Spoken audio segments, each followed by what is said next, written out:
Lep športni pozdrav. V bowling centru Maximus v Murski Soboti je potekalo državno prvenstvo gluhih v bowlingu v dveh disciplinah, posamično in v dvojicah.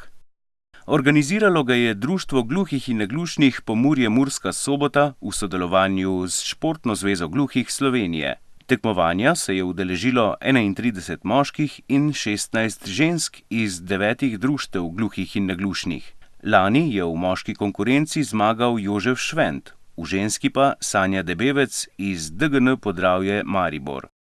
V kategoriji moških dvojic sta prvaka postala Jožef Švent in Simon Špan, oba iz DGN Celje.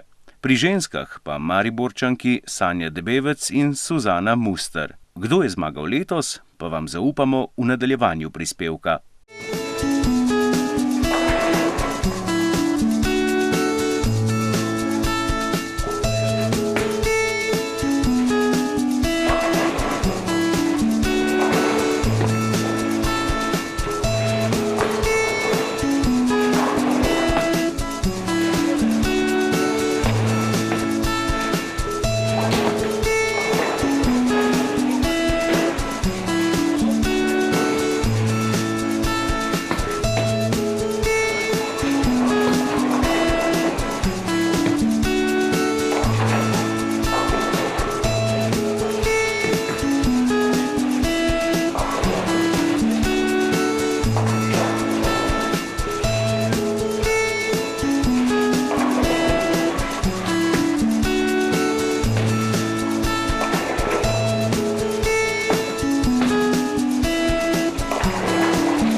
Na državnem prvenstvu v bovlingu smo bili priča zanimivim, izenačenim in razburljivim tekmam.